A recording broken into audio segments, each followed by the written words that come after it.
અંબાલાલ પટેલે નવી આગાહી કરતા જણાવ્યું છે કે ફેબ્રુઆરીમાં કંઈક મોટું થશે. તારીખો સાથે આગાહી પણ કરી છે.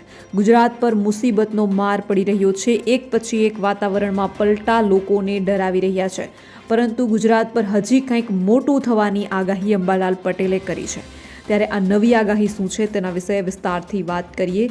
સાથે સાથે શિયાળાની વિદાય વિશે પણ વાત કરીશું. માવઠાનો માર ક્યારે ભોગવવો પડી શકે તેમ છે તેના વિશે તારીખો સાથે વાત કરીશું. તો વિડીયોને જરૂરથી એન્ડ સુધી નિહાળશો.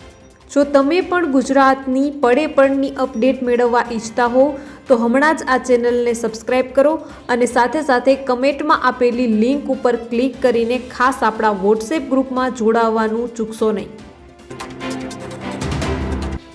નમસ્કાર, તમારા બધાનું સ્વાગત છે ધ કાજલ સુવા યુટ્યુબ ચેનલ ઉપર. ગઈકાલે શનિવારે બનાસકાંઠા જિલ્લાના અનેક વિસ્તારોમાં વાતાવરણમાં મોટો પલટો જોવા મળ્યો હતો. અમીરગઢ, ઇકબાલગઢ સહિત અનેક વિસ્તારોમાં વાદળછાયું વાતાવરણ સર્જાયું હતું. વાદળછાયું વાતાવરણ બનતા માવઠું થવાની શક્યતાએ ખેડૂતોની ચિંતા વધારી છે. જો માવઠું થાય તો ખેડૂતોના બટાટા, વરિયાળી, ઘઉં સહિત તૈયાર પાકોને નુકસાન થઈ શકે છે. હવામાન નિષ્ણાત અંબાલાલ પટેલની આગાહી અનુસાર આગામી 2 દિવસ પવનની ગતિ વધુ રહેશે. મધ્ય ગુજરાતના ભાગોમાં પવનની ગતિ 15 કિમી પ્રતિ કલાકની રહેશે. ઉત્તર ગુજરાતના ભાગોમાં પણ પવનની ગતિ 15 કિમી પ્રતિ કલાકની રહેવાની શક્યતા છે. તો જૂનાગઢના ભાગોમાં પણ પવનની ગતિ 12થી 15 કિમી પ્રતિ કલાકની રહેશે. દક્ષિણ ગુજરાતના ભાગોમાં પવનની ગતિ 16 કિમી પ્રતિ કલાકની રહેવાની શક્યતા છે. કચ્છના ભાગોમાં પવનની ગતિ વધુ રહેશે. રાજકોટના ભાગોમાં પણ પવનની ગતિ 15 કિમી પ્રતિ કલાક રહેશે. તો બીજી બાજુ આઈએમડીએ 8 ફેબ્રુઆરીથી નવા વેસ્ટર્ન ડિસ્ટર્બન્સના સક્રિય થવા વિશે પણ માહિતી આપી હતી. ઉત્તર પશ્ચિમ હિમાલયને અસર કરશે. હિમાલયના વિસ્તારોમાં 8 ફેબ્રુઆરીથી લઈને 12થી 13 ફેબ્રુઆરી દરમિયાન હિમવર્ષા હજુ પણ થઈ શકે છે. 6-7 ફેબ્રુઆરીની રાત્રે અરુણાચલ પ્રદેશ અને આસામમાં ગાજવીજ અને વીજળીના ચમકારા સાથે વરસાદની સંભાવના હતી, જે મુજબ વરસાદ વરસ્યો છે. 6 અને 7 ફેબ્રુઆરીએ દિલ્હીમાં તાપમાન થોડું ઘટ્યું હતું, પરંતુ તે વધારે ઠંડી નહીં હોય તેવી પણ આગાહી કરવામાં આવી છે. 8 ફેબ્રુઆરી પછી તાપમાનમાં ધીમે ધીમે 2-3 ડિગ્રીનો વધારો થવા લાગ્યો છે. ત્યારે હવે આગામી દિવસોમાં ગુજરાતના વાતાવરણમાં ફરીથી પલટો આવી શકે છે. બદલાતા વાતાવરણની સાથે અંબાલાલ પટેલે ગુજરાતના નાગરિકોને ચેતવણી આપી છે. તેમણે કહ્યું કે આ દિવસોમાં સવારે હિમાયડું હવામાન રહેશે.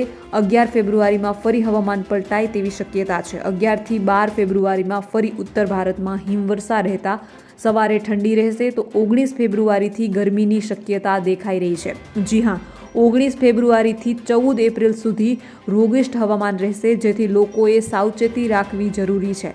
23 ફેબ્રુઆરીના અંત સુધીમાં વાદળછાયું અને કમોસમી વરસાદના એંધાણ દેખાઈ રહ્યા છે.